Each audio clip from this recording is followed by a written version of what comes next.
मला माहिती आहे याच तुमच्या गोष्टींमुळे तुम्हाला 2024 मध्ये जे मुस्लिम वोट बँकने तुमच्या बाबतीमध्ये थोडासा रुसवा अवलंबला होता. तुम्हाला मुस्लिम मतं मिळाली नाहीत असं सांगितलं जातं.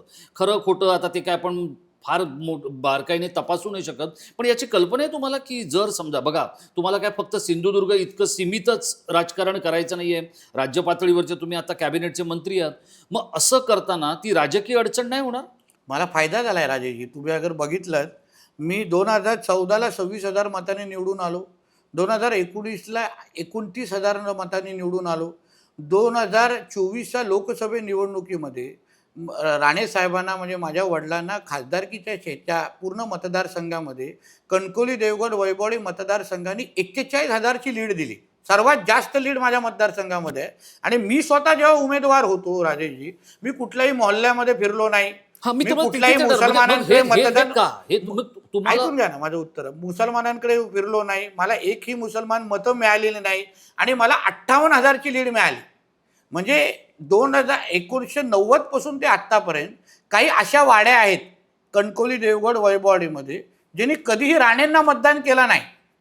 क्या बात आहे. जे कदाचित ठाकरेंच्या वाड्या असू शकतात, आता उभाटाच्या वाड्या, कधीही राणेंना मतदान केलं नाही. पण ह्यावेळी 2024ला सांगू ना की आम्ही नितेश राणेला मतदान करत नाही, हिंदुत्वासाठी नितेश राणेला मतदान करतोय. असे उभाटाच्या वाड्यांनी पण हिंदूंनी मला हो, मतदान मला केलेलं माहिती आहे. आहे ते. मला अगदी तपशिलासहित माहिती आहे. म्हणून मी तुम्हाला सांगतो, 29,000वरून 58,000 मतांवर नितेश राणे हिंदुत्वाच्या विषयावर गेलेला आहे, हिंदुत्वाच्या मुद्द्यावर गेलं. माझे मॅक्झिमम मुसलमान मोहल्ल्यांमध्ये माझे व्हिडिओ फिरले.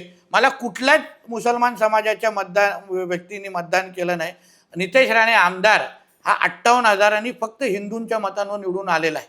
आणि मी अभिमानाने छातीटोक पद्धतीने सांगतो, कुठं माझं मतदान वाढलेलं आहे, कमी झालंच नाहीये. हिंदू समाजाला दिसलं ना का हा कार्यकर्ता आमच्यासाठी लढतोय, आमचे विषय घेतो आणि परखड पद्धतीने घेतोय. कुठलाही तमा न बाळगता हिंदू समाजासाठी भूमिका मांडणं हे अगर मी माझ्या मदतीतून करत असेल तर हिंदू समाज जागृत झालाय.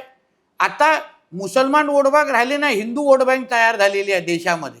आज वेस्ट बेंगॉलमध्ये बघा हिंदू वोट बँक तयार झाली, म्हणून आज शुभेंदू अधिकारी आहेत तिथे मुख्यमंत्री म्हणून तिथे बसलेले आहेत. म्हणून आता कुठली अल्पसंख्याची वोट बँक आपल्या देशात राहिली नाही राजेशजी. आज हिंदू राष्ट्रामध्ये जिथे 90% हिंदू राहतात, हा आपला भारत हिंदू राष्ट्र आहे. आणि आज हिंदूच देशाचा पंतप्रधान, देशाचा मुख्यमंत्री आणि तुमच्या मतदारसंघाचा आमदार आणि नगरसेवक ठरू शकतो.